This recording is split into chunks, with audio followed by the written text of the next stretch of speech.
หิวนักตลอดเนาะเอาก่อนอื่นอวยหน้ามาพี่เบิดทุกคนเด้ออวยเบิดอวยบ่ได้ทั้งนั้นเนาะเอามื้อนี้มีแนวสิมาบอกเนาะมีแนวสิมาบอกมื้อนี้ทั้งไอ้เองก็บ่ฮู้เทื่อว่าซีเมนต์อีหยังเนาะรอรุ่นเบิ่ง คือทั้งเฒ่าแม่เพิ่นไปบอกน้องๆเพิ่นแน่เด้อเนาะพาวเฮ็ดได้ว่าซั่นเฮ็ดแล้วไว้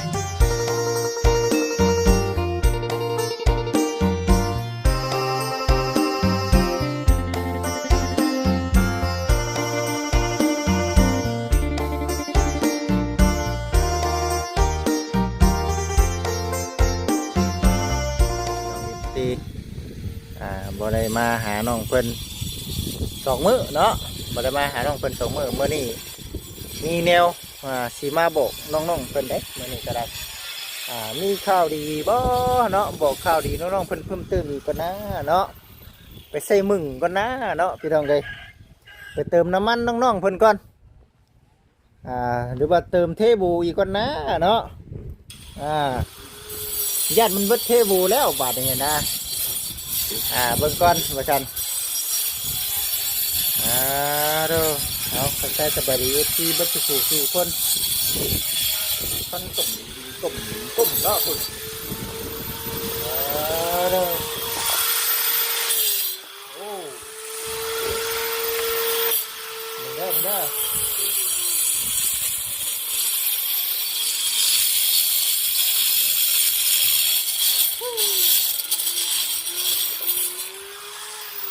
ทักกะดีนี่เนาะยอด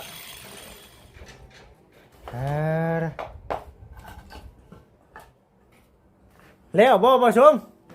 แล้วเนาะบ่ได้เด้คันบ่แล้วเนาะมื้อนี้ยังน้อยเดียวนึงเนาะอยู่จนเท่าไผมาเด้เจ้าเนาะ ยังน้อยเดียวนึงสิดอกกำลังว่าสิลงบนไผมาเอากำลังติดตามเบิ่งอยู่พี่น้องเอ้ยแล้วบ่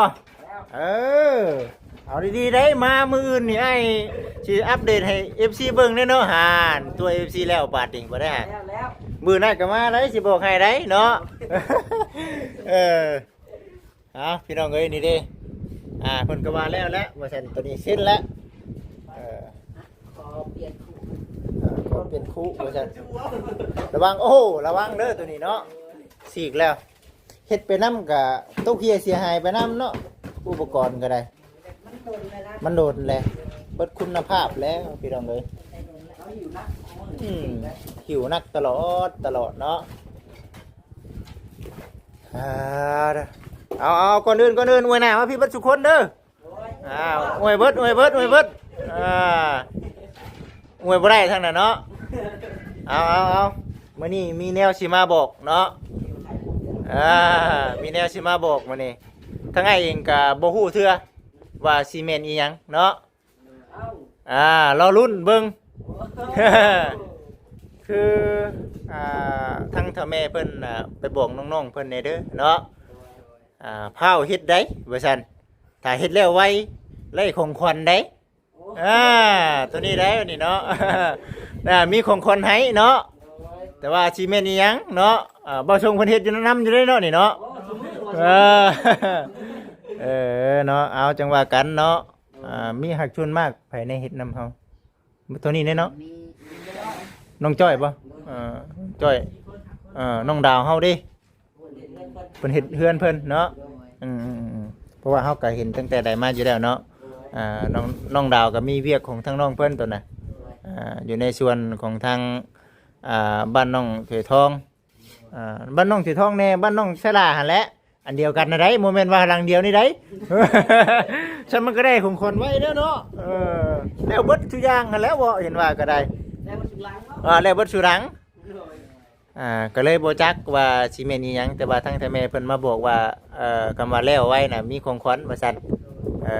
พอประชาชนเรื่องเทื่อที่ก็ว่าซั่นบ่ให้ก็อย่าเด้อแม่เด้อ น้องเพิ่นบ่เป็นหยังดอกบ่อยากได้อยู่บ่ล่ะ จังไรอยู่บ่เอออ้าวบ่หยอกเนาะก็มีแต่ว่าพังไปเฮ็ดแล้วก็แม่เพิ่นบอกว่ามีของคนให้อ่าก็ถือว่าจักสิเป็นหยังก็เอารอลุ้นรอชมไปนํกันเนาะเอาตั้งใจเฮ็ดบัดนี้เนาะเฝ้าเฮ็ดเนาะเออเดี๋ยวสิบ่แล้วเด้เนาะบ่หยอกน้องๆเพิ่นดอกพี่น้องความเป็นจริงก็แล้วไวอยู่น้องๆเพิ่นเฮ็ดก็ไวอยู่แต่ว่ามาให้กำลังใจเนาะได้ยินข่าวบัดนี้บัดพอเติมคันสิว่ามึงก็แม่นมึงคันสิว่าแม่นน้ำมันก็แม่นน้ำมันนะพี่น้องเอ้ยไวเด้อบ่เนาะจดจัดได้บ่เฮ็ดเวียกก็บ่เมื่อยปานใดว่าซั่นเอารอรุ่นรอชมน้ำกันตัวนี้คือในเรื่องเฮือนซาดันแป้นพี่น้องเอ้ยคือว่าคักแน่ดี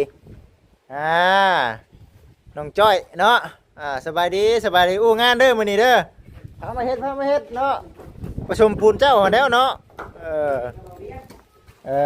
คุยเวียกกับบ่าวเวียงเพิ่นเนาะทางนั้นก็ได้สุดช่วยกันมี4หนุ่มเพิ่นที่ว่าสุดช่วยกันอยู่ลืมบอกเนาะลืมบอกน้องจ้อยกินนี่เนาะเพิ่นอยู่ไกลกันว่าเจ้าแม่นคันเจ้าอู้งานน่ะบ่ได้มาเฮ็ดน่ะแม่นเจ้าบ่ได้ของขวัญเด้อ เดี๋ยวแล้วเบิดสุรังทางท่านแม่เพิ่นบอกนะท่านแม่เพิ่นบอกว่าแล้วเบิดสุรังนี่มีของขวัญให้ได้บ่ซั่นได้เพิ่นบอกให้มาให้กำลังใจทีมงานน้องๆเด้พอได้มีแฮงสู่งานต่อว่าซั่น นอนกับม่วนได้นอนก็ได้เนาะเอารอรุ่นเบิ่งว่าสิแม่นอีหยังเด้อไอ้กับบ่จักเด้อนี่ก็ได้เนาะบ่จักนำเด้อพี่น้องเด้อเนาะอย่าเฝ้าถามบ่คิดได้เนาะ บ่จักคือกันตัวนี้ก็ได้เนาะบ่ได้อ่านจักดีเลยตัวนี้ สิแม่นอีหยังก็ตั้งแต่แม่เพิ่นบอกมาแบบนี้เนาะเพิ่นก็บอกมาประมาณ 2-3 มื้อได้แหละแต่ว่าบ่ได้ค่อยมีโอกาสได้เว้าไอ้ไปแม่นแล้วเมืองชนไอ้ไปเมืองชนติดตามเบิ่งเนาะขึ้นเครือขึ้นต้นไม้ไปก็มีเนาะเอาแต่ว่าก็เอาถ้าหากว่าเพิ่นได้รับความช่วยเหลือก็เอาดีใจน้ำเพิ่นเนาะดีใจน้ำเพิ่นก็จากที่เห็นนี่ก็แม่นอยู่ได้น้องเอ้ยแม่นอยู่เพราะว่าน้องเพิ่นแม่นพ่อแม่บ่มีเด้อยู่ตัวคนเดียวดีหั่นนะแต่ว่าบางสิ่งบางอย่างก็เฮาบ้านก็เป็นตะย่านในเรื่องอยู่ป่าเลยได้บ่ยังบ่ฮอดภูช่วยไปขี่รถใหญ่3คันบ่ต้าบ่แซนบ่จิตชาวบ้านเล่นนี่เข้าบ้านตะพุตะพื้ แม่เขาเจ้าย่านได้เขาบ่เคยเห็นได้น้องอันน่ะน้องเบยก็ปุ๊บน้องกะมีว่าซั่นย่านเนี่ยมีคนมาเว้ามาว่าระวังเขาเจ้ามาตัวมาว่าได้เด็กน้อยเขาเจ้าบ่จักอันนี้เฮาก็บ่ได้บุรีบ่บ่ได้บุรีน้องเพิ่นแต่ว่าน้องเพิ่นก็เขาเจ้าบ่มีคนบอกคนสอนเนาะขาดความอบอุ่นในกระแมนอยู่คนเดียวส่งเสือคาคิงบาดนี้บ่มีหยังสักอย่างแม่นมีกินก็ไปกินกินไปน้ำตามขอนะเขาขอน้ำชาวบ้านกินไปดำหน้าใช่บ่ได้ก็ได้บ่ได้มีบ่ได้ที่ยั่งว่าถ้วยบ่วงโถซ้ำในอยู่ในกินเครื่องใช้อุปกรณ์ต่างๆบ่มีเนาะอันนี้คืออันนั้นกันได้จังว่าคำว่ามีผู้ใหญ่ช่วยก็เอาดีใจน้ำเพิ่นว่าซั่นก็คันมีโอกาสขึ้นไปก็จะขึ้นไปอีกเทื่อแต่ก็คือเก่าเนาะบ่ได้ปะบ่ได้ถิ่มทั้งน้องๆเนาะยังคิดฮอดคิดถึงคือเก่าอยู่เนาะ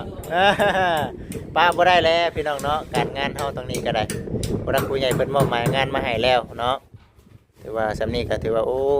ดีใจได้ละมาเห็นน้องๆมีความคืบหน้าไปนี่ก็โอ้ เข้าไปเบิ่งบ้านน้องชลาผมก็ดีก็ดีใจนํสีกระทาเบิดแหละเนาะจะมีแต่สีแท้เท่านั้นบัด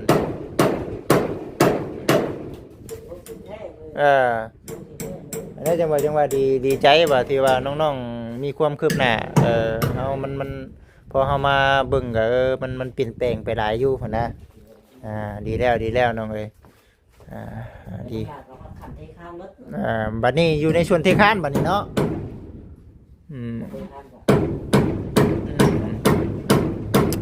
อยู่ในส่วนเทคานทั้งไปสันเอฟซีตัวนี้ญาติมาเฮ็ดทั้งซอยน้องคนก่อนเนาะซอยน้องฉลาก่อนเดือนน้องสีทองก่อนก่อนกลางคืนเลยว้ายตัวเนาะห้ามกลางคืนเลยระวังเลยเนาะชื่อบานงูลอยพวกเฮงได้กลางคืนเนาะชื่อบานงูลอยบ่ได้เลยพี่น้องเลยเนาะมาบอกเนาะบ่ได้สังเกตเบิ่งพวกนี้ก็ได้ถ้าว่ามันสีฮ้อนๆนะพอดีแบบเฮ็ดชิวๆเนาะพอดีเฮ็ดชิวๆพี่น้องเลยเนาะเอาดีใจพี่น้องเลยเคลื่อนกะสิแล้วเนาะของคนกะสิได้บาทนี่เบิดเท่านั้นแหละกับมันหนาวก็ตุ้มผ้าแล้วบาทนี่เนาะขิงงอหดลูกพุ่นแล้วพี่น้องเลยเอาเบิ่งชมบรรยากาศไปน้ำกันพ่อแม่พี่น้องเลยเนาะนี่คือการก่ออยู่บนน้องไซลานี่แล้วช่องนี่เนาะแล้วบนน้องบนบ่อซุงเนาะแล้วเนาะ4 หนุ่มเนาะเฮ็ดเฮือนเฮ็ดซานสั่งแก้วนับบ่สั่งแก้วนี่เนาะ ขนับทั้งขนับสั่งแก้วมานี่มันก็5 คนแล้วนี่เนาะคุกกับผู้นี้บ่นี่ผู้นี้ขนมทงนึงก็พอแล้วตัวนี้เนาะจะได้หลายเนาะน้ำส้มน้ำบานนี่เต็มแก้วนี่ว่าเอาเนาะคนน้อยคนใหญ่ก็ว่าเอาเนาะไอ้ชิมาน้ำหวานเผาบนมือแต่นั่นแล้วก็นั่งเผาเลยเนาะเอาFCเนาะ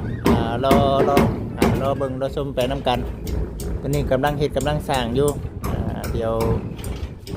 ทางน้องๆกำลังพากันเฮ็ดอยู่แล้ว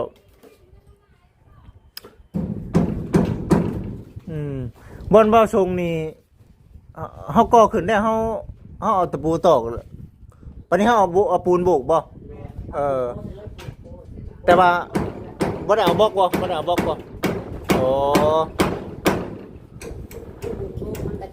โอ้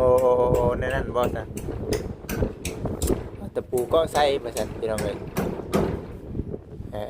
นั่นแหละเนาะช้างสิอันสูตรไผสูตรมันคือว่าสูตรจะได้มาแน่เนาะสร้างอันนี้ก็นั่นเดี๋ยวสิไปหาน้องดาวพี่น้องเอ้ยบัดนี้ก็พอดีว่ามีเบี้ยงน้ำแน่เอาเครื่องที่ว่าทางผู้ใหญ่เพิ่นซื้อให้นั่นแหละเอาไปมอบให้กับน้องดาวมื้อนี้ก็อัปเดตน้องๆทางนี้ก่อนเพราะว่าปิดบัง ทางร้านเพิ่นปิดฉันแม่นเสื้อไผ่ด้วยนะมื้อนี้นะบ่ได้บอกไว้นี่ดอกพี่น้องเอ้ยบ่คือได้แม่นบ่ มาแต่บ้านไม่เท่าเนาะแต่งงานน้อยนำบ้านไม่เท่าขอเข้ามาเพิ่นนะว่าหาเงินบ่ทันแต่งดอกน้องก็น่า ถวยทองเลยเนาะกลมฮอดเดือนกลมฮอดปีเด้แต่ว่าหาเงินบ่ทันน่ะไปบอกผู้รักผู้ใหญ่เพิ่นบาดก็ฉะนั้นนะก็ได้มาช่วยแน่นะครับลงขายของอยู่ตลาดน้ำแน่ช่วยเข้าไปเนาะบ่เป็นหยังมาซ่าดีกว่าบ่มาน้องเอ้ยเนาะหรือว่าเบิ่งน้องๆเพิ่นเนาะนี่แหละเป็นน้องเอ้ยแนวเฮ็ดก่อนนะบ่สิเรื่องที่มีพูดนำเนาะมีพูดนำน้ำหมู่นี่เนาะเป็น6 คนได้นี่เนาะจะหน่อยนับคนนี้มันได้เห็นเนาะจะลืมนับตัวเองคงทีนี้ ลืมนับตัวเองมาฉัน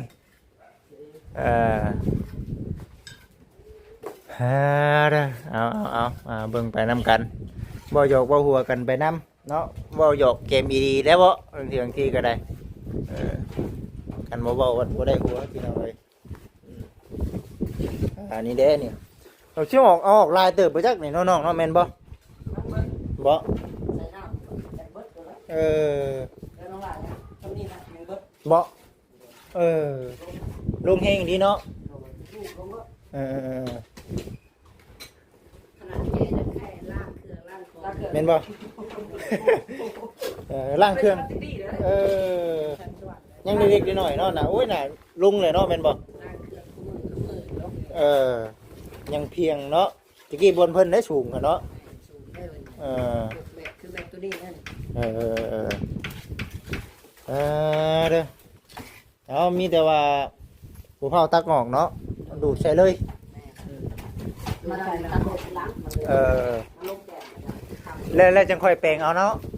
ค่อยแปลงเอาน้ำดังแม่นโตยังดมคือเก่าอยู่นี่เนาะไปพี่น้องเอ้ยหนาวเด้น้องจ้อยเช็ดอีกแล้วน้องจ้อยนี่ที่นี่ไม่จักน้องจ้อยที่นี่อยู่ว่าหนาวเลยนี่ เพิ่นมีห้องน้ำเพิ่นบ่ติดหรอกเนาะติดได้ซะเฮาน้องจุ๋ยทองน้องไชล่าเนาะเฮาบ่มีห้องน้ำได้ซะติดก่อนและตอนนี้ยังน้ำใส่หรือว่าน้ำด่างหันล่างนี่ยังเอาน้ำหนองอยู่เนาะเอาพี่น้องเอ้ยเบิ่งไปนำกัน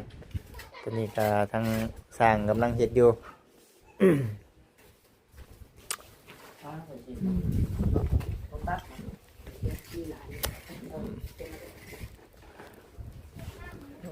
มีแต่ว่าน้ำน้องจ้อยนี่กล้าว่าพ่อบ่น้ำน้องใช่ล่ะ ไม่อยาก ปูนพออยู่เนาะพออยู่กับตัวนี้น่าจะเป็นมื้อเนาะคำมาเฮ็ดเนาะเป็นมื้อซะเพื่อเฮาเฮ็ดเพื่อเฮาเนี่ยจะว่ามันเมื่อยเด้พักผ่อนน้ำพักผ่อนน้ำจงไปเฮ็ดมื้ออื่นน้ำพร้อมพี่น้องเอ้ยว่าเฮ็ดมาก็เบิดมื้อแล้วเนาะเฮ็ดไปพี่น้องโอ้นี่อีก2ก้อนน้องๆเนาะน้ำน้องน่ะเนาะแม่นบ่2แถวเนาะอีก2แถวก็ไล่แล้วบ่ได้ยังบ่ได้หลายปานใดนะแต่ว่าอีกประมาณจัก600ก้อนนะสังเกตว่าบ่พอก็จักหน่อยดีว่าเอ้าน่าจะพออยู่หรอกพี่น้องเอ้ยยังบ่นั่นปานใดเป็นไดลืมบอกเลยฟันดี โอ้ยเนาะบ่ได้ฟันดีหยังเลยว่าซั่นยันวะนอนรับเจ็บคักปานยังจักโมงตื่นนอนเพิ่นใหม่ 7 โมงถึง 6 โมงลูกกินข้าววันนี้ โอ้บ่ธรรมดาบาดนี้เนาะนึ่งข้าวเองเด้อ นึ่งข้าวเองบ่ธรรมดาดีแล้วจู้ใส่จู้ข้างนอกบ่ เลยเนาะ เฮือนไผตัวทางในบ่อนใกล้ห้องน้ำน่ะบ่ต้องเลย เลย ก็เข้ามาไว้เฮือนครัวซื่อเนาะเฮ็ดงามเนาะบัดบ่กล้าดุดังไผใส่ดุไผอยู่ข้างนอกไว้เฮ็ดกินอยู่ข้างในเนาะเนาะมีแต่ดีใจน้ำสำเร็จไปแล้วหรือว่ามีข่าวดียังเพิ่มเติมอีกบ่พอแล้ว พอแล้วไม่งามบ่ดูได้พี่น้องสิว่าพอแล้วก็ได้เห็นบ่เนาะถือว่างามสวยงามครบทุกอย่างแล้วโอเคแล้วละถือว่าคักแล้วพี่น้องเอ้ยปูนเนาะเอามีแต่ว่าน้องๆมีแต่ว่าตั้งใจเฮ็ดเด้อซะเด้อสิได้รับของขวัญกะนอนก็ขึ้นยิ้มเปื่อยๆได้บ่ชงเนาะแล้วไปนี่มีแล้วโมเมนต์อย่างหนึ่งก็อย่างหนึ่งแล้วว่าซั่นเนาะขึ้นอยู่แล้วว่าซั่นโมเมนต์มือเป่าแล้วว่าซั่น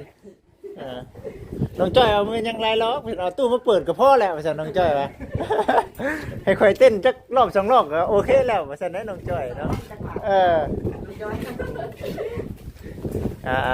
เราลุ้นเราส้มไปน้ำกันพี่น้องเอ้ยเป็นจังได๋ก็เราเพิ่งเราส้มไปน้ำกันเบิ่งเด้อเก็บกันเราจอด โอ้ยเกือบเด้ปุ้ยมันน่ะเบิดเด้อเนาะให้แล้วเด้อนี่บ่ได้เซาเด้อนี่เออเอาโอเคพุ่นน่ะเดี๋ยวทั้งให้ไปน้องดาวก่อนเด้อโอเคโอเคสู้ๆสบายดีสบายดีเอาบ่ซุงเนาะสบายดียันตกอยู่ดอกว่ะเออเอาโอเคพ่อแม่พี่น้องเอ้ยคือสิประมาณนี้เอาน้องจ้อยสบายดีโอเคพ่อแม่พี่น้องเอ้ยสำหรับคลิปนี้ทั้งบ่จิตเองก็สิได้ขอตัวจบคลิปก่อนฝากพ่อแม่พี่น้อง FC เป็นกำลังใจให้เด้อเนาะมื้อนี้วันนี้ทั้งบ่จิตเองก็ได้เอาคำบอกคำจาของทั้งพ่อแม่เพิ่นเนาะมาบอกทั้งน้องๆเพราะน้องๆเพิ่นได้ยินเพิ่นก็ดีใจในพี่น้องเอ้ยเนาะ เอาบ่จิตเองก็ยังดีใจนํน้องเพิ่นเนาะเฮ็ดเวียกเฮ็ดงานไปแล้วบัดได้รับของขวัญบัดป้าโตดีใจไปเลยอันนี้ก็เราลุ้นเราชมไปนํกันว่าสิแม่นอีหยังเนาะตัวนี้ก็ได้ เอาโอเคพ่อแม่พี่น้องเอ้ยอยู่ดีมีแฮงเด้อแม่เด้อ FC นำสำหรับคลิปนี้ขอกล่าวคำว่าสบายดีโอเคพี่น้องเอ้ย